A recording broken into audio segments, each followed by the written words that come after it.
두 번째로는 타다 대한민국 스타트업의 초상이라는 다큐멘터리고요. 요거는 아마 보시기 좀 쉬우시지 않을까? 좀 이렇게 우리나라 예. 얘기이기도 하고. 이미 아마 어떤 식으로든 한번 여기 한번 이슈는 내용을 겪었죠. 다 들어보셨을 거고 실제로 겪어보실 텐데 제목에 주의하셔야 되는 게 제목이 타다 뭐 논란 뭐 이런 게 아니잖아요. 타다 대한민국 스타트업의 초상이잖아요.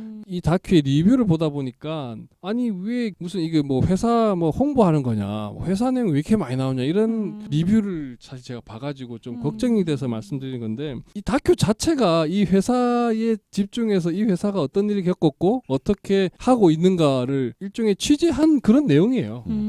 그러니까 균형 잡힌 어떤 뭐 의견을 내고 이런 게 아니라 그냥 이 스타트업에 관심을 가지고 감독이 가서 거기 같이 이렇게 머물면서 찍은 다큐다. 요걸 이제 이해해 주시면 되겠고 2021년 10월 14일 날 개봉했고요. 개봉관이 별로 없어가지고 아마 극장에서 보신 분은 거의 없으실 것 같은데 그 스타트업을 다룬 국내에서는 처음으로 다룬 다큐멘터리라고 합니다. 결국은 2020년도에 그 타다 금지법 사건을 다뤘다고 할 수 있고요. 감독님이 권명국이라는 분인데 제작사는 시네마틱 펄슨이라고 돼 있고 제작사가 제작비 전액을 직접 투자했다고 합니다. 누가 뭐 투자 안 해줬겠죠. 주인공이 박재욱 대표라는 분이 VCNC라는 회사의 이제 대표시고 이게 결국 나중에 이제 그 타다라는 그 스타트업 회사가 되는 과정.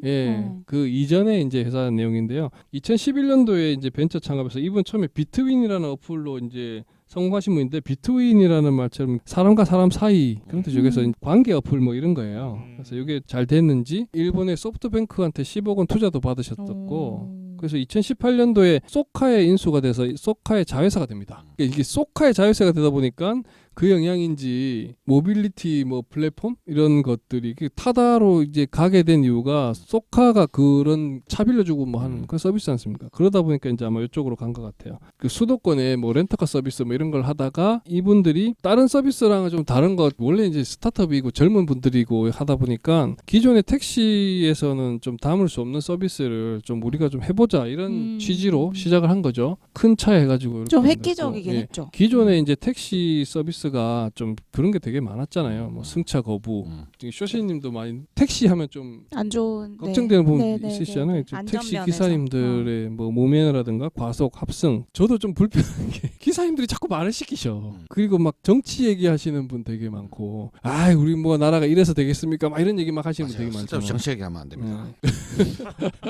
그렇죠. 예. 제가 전혀 의도한 얘기 아닌데. 타다의 컨셉은 전혀 의도한 타다의 내용이 컨셉이 아닌데. 뭔지. 타다는 일단은 제일 차별화가 되는 거는 일단 차가 커요. 11인승 카니발입니다. 그렇다 보니까 보통 이렇게 정기적으로 택시를 이용해야 되는데 짐이 굉장히 많으시거나 뭐 예를 들면 악기 같은 큰 걸 타시거나 아니면 여러 개를 맞아. 옮기셔야 되거나 이런 분들이 계시잖아요. 근데 택시 탈 때마다 트렁크 열어주세요 하고 뭐 이렇게 혼자서 막 힘들잖아요. 불편하죠. 예. 그런 것들 때문에 이렇게 큰 차가 이제 오면 좀 편하죠. 그리고 이분들 기사님들이 쓸데없이 말을 일단 안 시키고 편안한 음악을 이제 틀어놓으시고 말을 시키지 않고 그다가 이제 그 기사님들이 그 승객을 태우기 전까지 그분이 어디로 가는지 알 수가 없어요. 보통 택시는 내가 어디까지 간다라고 해놓고 오면은 이제 기다리면 기사들이 자기가 그걸 보고 이제 콜을 잡아서 오시는 거잖아요.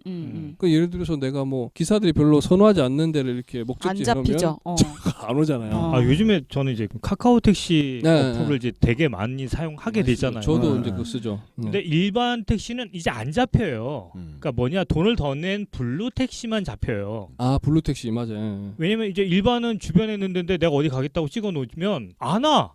나는 일반 택시로 많이 잡는데.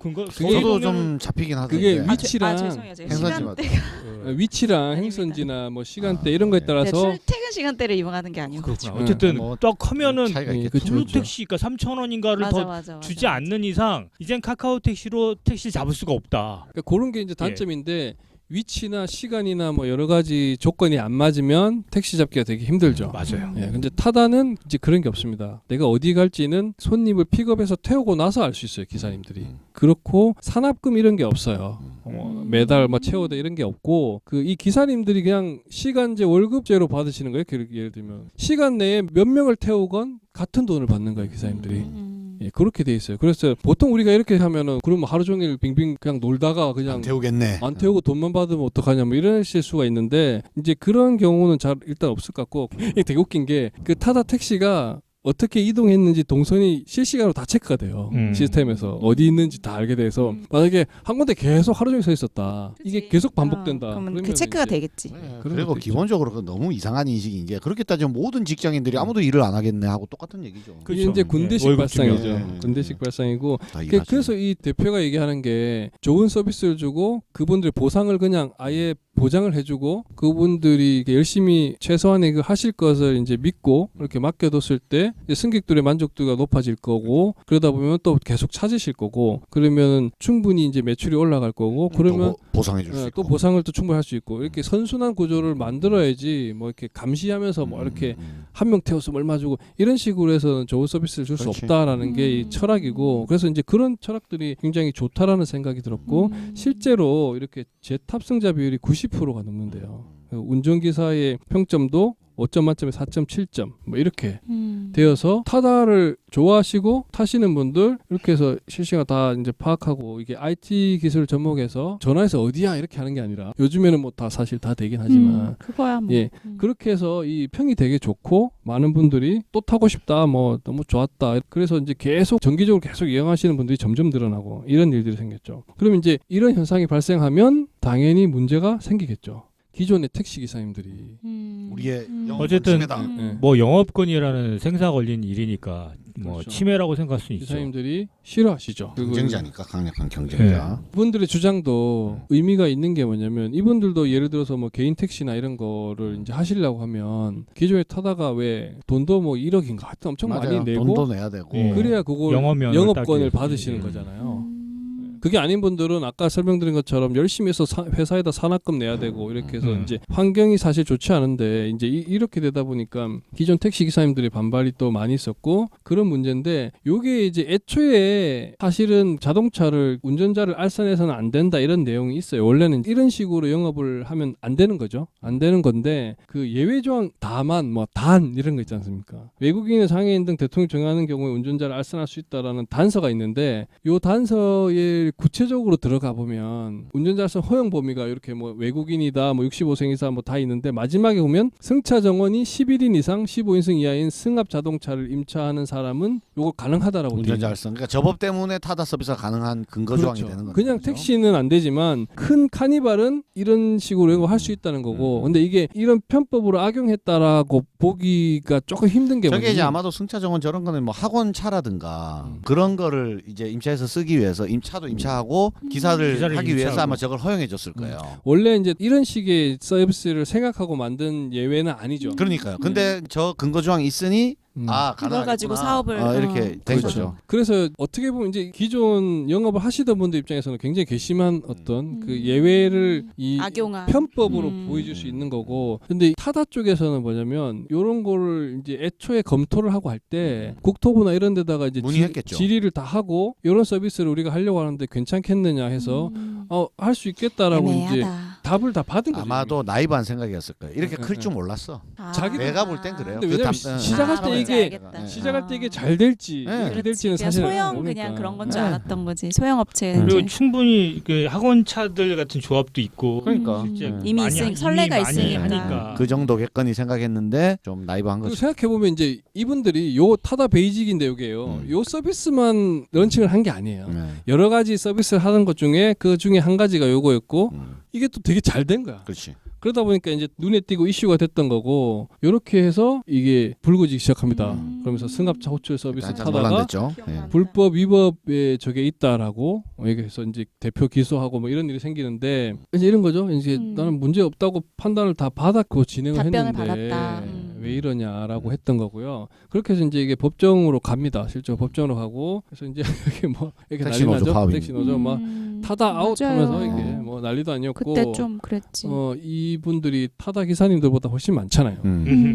훨씬 많다는 게 중요합니다. 그래서 이런 식으로 막 일이 커졌어요. 저도 사실은 기존 택시 기사님들이 갑자기 타다 서비스 나와서 그만두라 그러면 생계에도 막연해지고 그런데 문제가 좀 있겠다라는 생각만 막연하겠고 자세히 들여보다 본 적은 없었거든요. 그렇게 했는데 이제 실제로 재판부에서 이거를 무죄로 나온 거예요. 무죄로 나온 재판부는 아니 더 훨씬 더 큰 차고 사용료도 더 비싼데 이게 잘 된다는 거는 장점이 있으니까 사용자들이 시장에서 선택을 한 게 아니냐라고 판단한 거예요. 그리고 모두가 타다를 타겠냐? 필요한 사람 택시 탈 거다. 비즈니스 모델에서 저기는 정체성은 렌터카 사업인데 운전자가 운전을 해주는 이런 개념이거든요, 그죠? 아주 초단기 렌트 개념. 그렇죠. 근데 실제로는 그게 택시의 기능을 내버리는 이제 이런 그 부딪힘이죠. 이게 보기에는 택시고 사실상 택시인데. 사실상 택시죠. 근데 이제 예. 저 비즈니스 모델은 렌터카 사업인 거예요. 그죠? 렌터카고 예. 운전자를 알선해 말 그대로 예. 초단기 렌터카인데다가 운전사까지 붙여주는 그렇죠. 이런 그 개념인 거죠. 이런 그거의 건데 지금 차이인 거지. 예. 이제 재판부 입장에서는 법적으로 예외 조항에 부합하기 때문에 게다가 이게 전체적으로 만족도 되게 높고 막 이런 상황인데 이거를 무작정 못하게 하는 거는 사실은 뭐 애매하다. 행정부에서 된다고 해놓고 재판부에서 불법이다 하면 좀 애매하죠. 그래서 지금 조항 가지고 이렇게 판단한 건데 이렇게 이제 승소를 하고 났는데 갑자기 이제 정치권에서 원포인트로 타다 금지법이라는 거를 발의를 해버린 거죠. 2주 안에. 2주도 안 됐는데 발의를 했습니다. 그래서 이제 이런 거죠. 예외 조항을 바꾸는 거예요. 예외 조항 거기에다가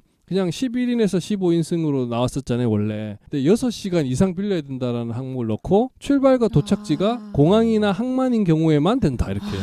그러니까 저걸 빡세다. 저걸 하면 이제 택시 망하는... 비즈니스 모델을 못 하는 거죠. 타다를 6시간 빌려서 공항이나 누가 항만에서만 그럼 타거나 내릴 사람은 거의 없다고 봐야죠, 사실상. 거의 없다고 봐야죠. 통과된 거예요, 이 법이? 저 법을 그러니까 발의를 해서 초단기간 만에 바로 통과가 됐어요. 아, 그래요? 통과됐는데 그 이유가 이제 사실은 총선 직전이었거든요. 저거는 여야가 다 합의했지 않았나요? 합의했죠 다.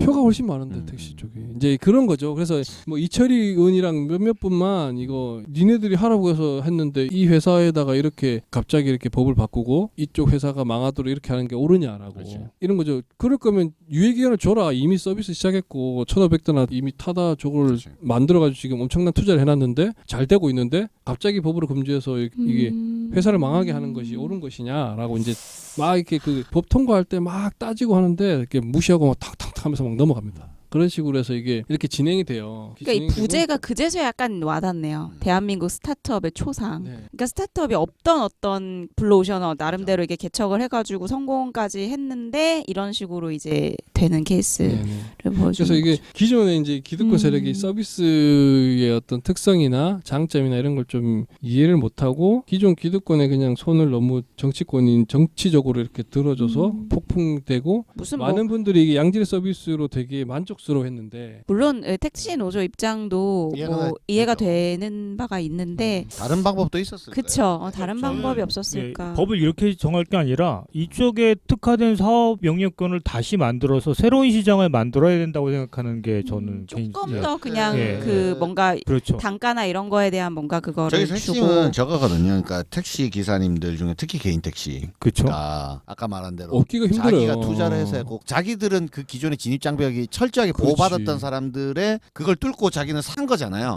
그죠? 근데 저걸 열어줘 버리니까 그러면 지금 이 택시 기사들이 일종의 뭐 권리금이라고 표현하자면 그거를 어딘가에 팔 수 있어야 돼요. 그걸 받아줬어야 됐어 어딘가에서. 그러니까 이 생각에는 예를 들어서 국가가 저거를 만약에 개입한다거나 이랬을 때 택시 기사들이 그러면 자기 그 개인 택시 라이센스를 팔고 타다 기사로 전향을 하든 그런 어떤 길들을 열어줬어야 되는데 이게 지금 A냐 B냐로만 부딪히니까 이게 안 되는 거죠. 좀 더 더 논의를 했어야 되지 않나 하는 그렇네요. 아쉬움이 있죠. 예, 예. 그러니까 이게 문제는 정치권에서 표를 계산한 거죠. 사실 그렇죠. 따지자 예. 보면 너무 표를 계산하고 기계적으로 그냥 총선 전에 어느 쪽 편을 들어줘야 될지를 정치적으로 판단을 하고 정치인들이 국회에서 한 방향으로 한마음 한뜻으로 우해서 이렇게 가버리면서 한 스타트업이 투자했던 것들이 이제 모든 통째로 다 서비스가 날아가고 다. 그러면서 타다 다 뜯어내고 카니발을 막 헐값에 중고로 다 팔고 막 이런 일이 발생하죠. 저도 그때 기억나거든요. 야 그 타다 그 뭐 저기 중고로 엄청 판다던데 카니발 하나 살까? 막 이런 분들이 많이 있었어요. 그러면서 이제 이런 일이 생겼는데 현재는 어떻습니까? 저 회사가? 그러고 이제 이 업체가 사실은 굉장히 멘붕에 빠지죠.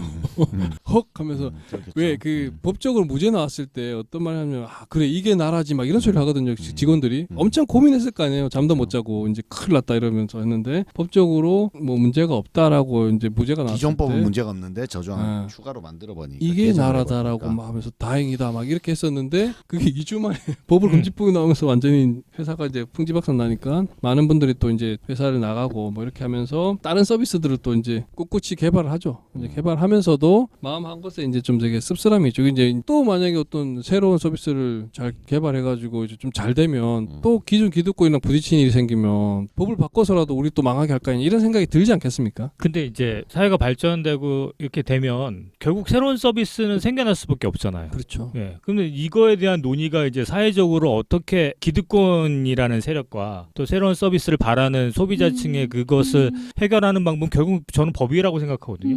굉장히 국회의원이 잘못했다는 게 표만 생각하면 이러면 안 된다라는 생각이 저는 들거든요. 국회가 법을 정하는 이유는 발전된 사회를 이끌어 가야 되는 게 아닌가? 국민의 편의를 근데 이제 위해서. 택시 기사들을 기득권이라고 말할 수 있는가라는 그래서 저도 문제가 약간 있어요. 그게 그쵸, 아까부터 예. 조금 그게 좀 그 택시 얘기가. 기사들이 기득권이라고 하기에는 수입이 너무 작아. 어떻게 지원하고 해결할 건가에서 조금 하여튼 제3의 길을 더 맞아요. 모색했어야 되는 길을 게 열었어요. 그러니까. 제 생각인가. 예를 들면 택시 기사들에게 지금 우리 카카오 택시 하는 것처럼 IT 서비스들을 더 지원해주고 거기에 적응할 수 있도록 일정 기간 동안 그들도 어떤 시장을 만들 수 있도록 그러니까 단순히 만들어준가 유예 준다거나. 기간만이라도 더라고 했는데 그러니까. 그거조차 받아야 되지 그 않았다는 기간을 거죠. 두면서 양쪽이 윈윈할 수 있는 방법들을 충분히 더 찾아볼 수 있는데 성급하게 결론 내렸다 이거죠. 이제 정치권에서는 그래야 될 만한 이유가 있었던 거고 그들의 이해득실이 또 있었던 거고 제가 표현하는 기득권이라는 건 택시 기사님들이 기득권인 게 아니라 이제 택시 업계를 운영하고 그렇죠. 있는 이런 그 업계를 얘기하는 그 거죠. 업계 자체가 기득권이긴 하죠. 그런 뭐 일종의 대기업식의 이제 업계고 거기와의 알 수 없는 거죠. 유착이나 뭐 이런 거는 제가 알 수 없는 거고 이제 이런 부분이 좀 더 의견을 내면 이제 음모론으로 들어가는 거죠. 그렇죠. 여기까지 우리는 얘기하도록 하겠습니다. 네. 타다 피로시가 되는 거죠. 관심 있는 분들은 한번 찾아보시고 경직성이라든가 뭐 이런 것들을 생각해보는 그런 기회가 됐을 것 같고 여기까지 하겠습니다. 네. 네, 마지막 다큐. 예, 마지막은 이제 아무도 믿지 마라 암호화폐 제왕을 추적하다. 요거는 내용을 제가 좀 길게 말씀을 안 드리는 게 좋을 것 같아요. 왜냐하면 이건 약간 이 내용을 다 말씀드려 버리면 안 될 것 같아요. 재미가 오히려? 방금. 그러면 이 다큐를 추천해 주시는 선에서 예, 얘기를 예. 해주시면 될 것 네네네. 같습니다. 요거는 그 내용 자체는 캐나다에 예전에 이제 비트코인이 그렇게 활성화되지 않았을 때 제럴드 코튼이라는 젊은이가 갑자기 등장을 해서 쿼드리가 CX라는 가상화폐 거래소를 만듭니다. 그래서 가상화폐는 여기서 거래하세요라고 이제 제안을 하는 거죠. 그 비트코인 시장이 무너지면서 제럴드 코튼이 또 뜬금없이 갑작스럽게 죽어요. 모든 투자자 자산이 공중분해가 됩니다. 그래서 이상하다 이거. 나 전 재산 날렸는데 이거 이런 시장 너무 좋아. 이게 뭐지? 이게 이제 픽션이면. 이렇게 된 거죠. 아니 실화입니다 실화. 그러니까 싫어하니까 문제지. 그래서 투자자들이 그냥 주저앉아 있을 수가 없고 우리라도 죽으면 이게 도대체 의문이 어떻게 된 건지 파헤쳐 보자라고 하면서 하나하나 파헤쳐지면서 나중에 결과적으로 실체가 밝혀지는 그런 내용입니다. 다 그렇지만 제럴드 코튼이라는 사람이 이게 되게 약간 천방지축 엉뚱하게 생긴 사람인데요. 이분이 실제로 항상 웃고 약간 너드 같지만 사람들이 되게 호감을 있었고 굉장히 매력적이라고 평가를 많이 했다고 합니다. 그리고 사람들이 제리라고 부르는데 이 사람이 되게 스마트하고 앞을 내다보는 통찰력이 있다. 뭐 이렇게 평가를 받았다고요. 이 쿼드리가 CX를 통해서 수많은 사람들이 비트코인을 사고 거래를 했습니다. 보시다시피 수익률 엄청나네요. 2016년 이후에 비트코인이 엄청 오르기 시작하면서 뭐 엄청나게 증가하면서 여기에 돈도 엄청나게 유입되고 그리고 제럴드 코튼의 이 거래소에도 엄청나게 많은 돈이 유입이 배 됩니다. 아프네 갑자기. 저도 그 기억이 나요. 아 나는 왜 비트코인 이런 거를 이렇게 둔감해가지고 미리 못 사놨을까 그런 생각을 굉장히 많이 했던 저런 거 기억이 보면 나요. 배만 아프지 뭐. 예, 그런데 2018년 이후에 갑자기 비트코인이 급락을 합니다. 그래서 위안을 받으십시오. 아이 그런 건 좀 안쓰러워. 왜냐하면 급락 해본 사람이 또 공감하는 요 거거든. 2018년 여기 딱 올라갔을 때 딱 이제 현금화에서 뺐으면 그때 좋았는데. 싹 빼야지. 근데 사람의 욕심이라는 게 그렇게 안 되죠. 그죠. 절대 한 번 그래서- 들어가면 안 되지. 그래서 이제 많은 사람들이 이런 일이 발생하면 이제 어떻게 하겠습니까? 다 현금으로 이제 환전하고 싶어가지고 급히. 이제 빼고 싶어 하겠죠, 당연히. 그죠. 당연히 쿼드리가 CX 환전 요청을 당연히 했겠죠. 그때 이제 처리 중, 로딩, 처리 중. 이렇게 안 넘어가는 거예요. 돈이 없잖아. 실제 환전할 수 있는 돈. 근데 며칠째 계속 로딩이야. 그런 일이 발생한 거죠. 근데 이게 쿼드리가 CX라는 이 거래소의 직원들이 잠적하거나 이런 게 아니라 이건 다 이유가 있다. 우리 때문에 그런 게 아니라 이제 지금 이렇게 급락하면서 이제 신뢰성 문제가 있다 그러면서 은행에서 거래를 동결했기 때문에 그런 거지. 우리가 돈이 없어서 못 주는 게 아니다. 이렇게 이제 해명을 막 하는 거죠. 해명을 계속 하면서 기다려달라 이렇게 합니다. 여기에 나오는 한 분 같은 경우는 어떠냐면 이제 엄청 손해를 봤어요. 그래서 이제 40만 달러인가 이제 자기 이제 전 재산 남은 게 있는데 그거를 이체를 해야 되는데 은행을 쓰면 수수료를 내잖아요. 2%인가 하면 되는데 그 큰 돈이잖아요. 40만 달러 엄청 큰 돈이니까. 그게 싫어서 가상화폐로 다 환전해. 그다음 환전했다가 바로 인출 요청을 해요. 그 자리에서 넣자마자 인출 요청해요. 근데 계속 안 돼. 처리 중. 양반이 여행 가방을 들고 멘붕해 가지고 거기서 초지에서 찔 줄 몰라 하고 있는데 그게 일주일, 이주일, 한 달, 두 달, 몇 달. 나 그럼 뭐 과몰입할 것 같아. 전 재산이 그렇게 날려들. 그래가지고 이분이 계속 신경 안정제 먹고 막 이러면서 막 표정이 막 장난 아닙니다. 너무 힘들겠다. 이런 분들이 하나둘이 아닌 거죠. 그러니까. 그런 상황이 발생했는데 계속 그래도 이제 여기서 뭐 대응을 하니까 이거 지금 동결만 풀리면 해결해 줄 수 있다 계속 얘기하니까 계속 기다린 거야. 막 그랬는데 뜬금없이 갑자기 대표인 제럴드 코튼이 인도에서 죽었다는 소식이 들린 거예요. 죽은 이유도 크론병 합병증으로 사망했다 이렇게 나와 있어요. 그게 무슨 병이에요? 크론병이라는 게 장에 염증이 생기는 병이거든요. 건강적으로는 되게 안 좋은 병이긴 한데 크론병 사망 확률이 3%예요. 또 의심스럽네. 위치가 또 하필 인도야. 인도에서 왜 미국에 있던 사람? 저 돈 많은 사람이 치료를 제대로 못 받을 리도 없고. 의심스럽다. 근데 인도는 사망 확인서 이런 거를 돈만 주면 얼마든지 해주는 뭐 그런 걸로 또 많이 유명하고 이러다 보니까 내 돈 날린 사람이 그 얘기를 들었을 때 그지. 생각이 들죠. 들겠죠. 여러 가지로. 그렇죠. 이 새끼가 뭐 이런 생각이 들지 않겠습니까? 우리나라의 그 천재적인 사기왕이. 나도 생각났어. 조이팔도 죽었다 나도 조이팔 그러잖아요. 생각났어. 근데 문제는 뭐냐면 이 양반이 죽으면서 가상화폐는 그 암호 키가 있어야 되잖아요. 그렇지. 그걸 제럴드 코튼만 알고 있다는 거야. 아무도 모르고. 어디 타투가 있지 않을까? 제럴드 코튼과 함께 암호화 키가 날아간 거예요. 저렇게 허술했나? 설마 회사 그러면서 아무도 인출할 수 없는 상황이 발생하게 됩니다. 저래도 코튼이 까먹기라도 하면 어떡해. 예. 저렇게 허술할 수가 이게 있나? 소규모 투자자부터 해서 이게 지금 그때 피해 금액이 1억 9천만 달러고 하나로 2,318억 원이라고. 헐. 예. 이 양반이 이렇게 죽어버린 거죠. 그래서 어떤 일이 생기냐면 이 사람들이 잘 몰랐는데 이제 와이프가 있었던 거야, 결혼해가지고. 근데 이 와이프가 죽었을 때 또 같이 있었다는 거예요, 인도에. 심지어 나중에 보면 인도에 가자고 한 게 또 와이프야. 딱딱 들어맞네. 그리고 인도에서 죽기 2주 전에 이 제리가 모든 재산을 와이프에게 넘기겠다는 서약 유서, 각서? 유서. 유서를 하필 또 죽기 2주 전에 유서를 작성을 또 해요. 뭔가 이렇게 그러니까 공모를. 아니, 딱딱딱딱. 나라도 그렇게 생각하지 않겠어요? 여러 가지 생각이 들겠죠?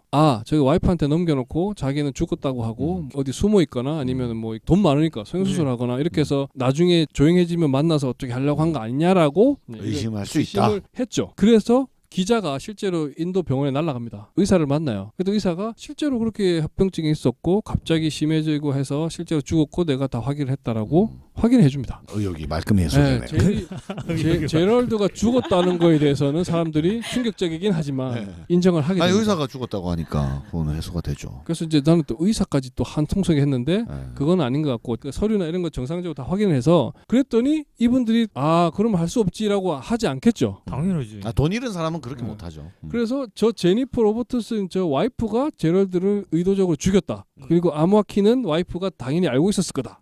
근데 모른 척하고 있다. 뭐 이렇게 이제 음모론이 흘러가는 겁니다. 이 제니퍼 로버트슨이 또 2년 사이에 이름도 3번이나 바꿨어요. 근데 바꾼 이유가 전 남편이랑 결혼하면서 남편 성으로 한번 바꿨고. 그러니까 이 개명을 많이 하는 사람들은 좀 의심을 해봐야 됩니다. 그렇죠. 그런 진짜. 걸로 음모론이 또 생기면서 이 완전 마녀사냥으로 이게 이 여자가 완전히 죽일 수 있게 되는 거죠. 김명신에서. 네. 근데 죄송합니다. 그렇지. 이 제니퍼가 정말 그 아버지랑 사이가 안 좋아가지고 아빠를 엄청 싫어했고 결혼하면서 전 남편 성으로 이름을 바꿨다가 이제 이혼을 하면서 본명으로 돌아왔다가 그 성이 싫어서 로버트슨으로 성을 바꾼다 뭐 이게 사실 이 여자의 해명인데 해명을 들어도 이렇게 좀 저거 하지 않잖아요 사실. 이 와중에 또 그 공동 설립자가 하나 있는데 마이클 패트리라는 사람이 있는데 이 양반이 또 거래소 여러 가지를 가지고 있고 사기 전과도 있고 막 이런 게 또 나오면서 이놈이 사실 뒤에서 조종한 거 아니야? 뭐 이런 또 음모론이 또 많이 나오고 이렇게. 그럼 이게 완전히 파헤치는 결말은 아니죠? 완전히 파헤쳐집니다. 마지막 결론이 나와요? 예. 결론이 다 나오고요. 결론은 실제로 금융 쪽 전문가 이런 뭐 사기나 이런 전문가가 붙어가지고 하나하나 이제 하다가 이상한 점을 발견을 합니다. 기자하고 금융 전문가 등이 이제 전문가들이 붙어서 수술하면서 조금씩 이제 비밀이 밝혀져서 밝혀지는군요. 예, 실제로는 이런 일이 있었다는 것이 이제 마지막 뒷부분 결론에 이렇게 나오거든요. 황당합니다. 궁금하다. 요건 이제 결론을 말씀드리면 안 될 것 그죠. 요거는 그게 스포죠. 요거를 보면서 저는 이제 비트코인 잘 모르니까 저렇게도 할 수 있구나. 이게 되게 신기했었고 거래소라는 것도 잘 몰랐는데 그런 얘기 많이 있었잖아요. 그런 다툼이 많이 있었잖아요. 비트코인 이거 블록체인 기술을 써서 안전한 거다, 뭐 미래의 기술이다, 뭐 이런 얘기를 많이 했는데 실제로 그 거래소는 아까 말씀드린 것처럼 대표가 키를 갖고 있다가 그 사람 죽으면 돈이 인출할 수 없는 뭐 이런 말도 안 되는 이런 허술한 그런 장치. 그러니까 비트코인을 잘 모르겠지만 얘기했지만 그 암호화폐 블록체인이라는 그 일종의 보상 방식은 되게 선진적일 미래적일 수 있는데 안전하고 그죠? 그 자체를 속일 수 없다는 것도. 근데 거래 그게 내역을. 정액화돼 있는 게 어. 아니잖아요. 근데 그거가 마치 주식처럼 거래되는 이제 금융시장으로 넘어오는 순간부터 이거는 거품이 끼죠. 예. 그때부터는 거의 도박이나 마찬가지가 되는 거예요. 그래서 비트코인 시장에 어떤 문제들이 있을 수 있는가를 좀 간접적으로 학습할 수 있는 좋은 기회라서 좋고요. 결과적으로 투자했던 사람도 그렇고 다들 마지막에 이제 어떤 얘기를 하냐면 사실은 이제 나의 욕심과 욕망이 이런 일들을 만들었다는 거를 인정한다. 뭐 이런 식으로 얘기를 하게 됩니다. 그래서 이게 그런 욕망이 끼어들고 이런 그럴듯한 기술과 결합이 될 때 그 폰지 사기나 이런 것과 조심해야죠. 큰 차이 없는 일들이 발생하는 거니까 이걸 보시면 도움이 되실 거고 다행히 요즘에 이제 비트코인이나 이런 것들에 대한 좀 이제 좀 경각심이 좀 많이 생겼죠. 경각심이 많이 생겼기 때문에 그 상태에서 보시면 또 이럴 수도 있구나 하고 보시면 좋을 것 같습니다. 좋습니다. 우리들의 인기 코너 태극기는 1분 명상으로 마무리해 주십시오. 1분도 딱히 없고요. 해보는 말입니다. 트러스트 노원 예. 아무도 믿지 마라. 요거 재밌습니다. 좋습니다. 홍박사회는 아무도 믿지 마라. 홍 박사도 믿지 마라. 예. 감사합니다. 감사합니다. 예, 감사합니다. 알겠습니다.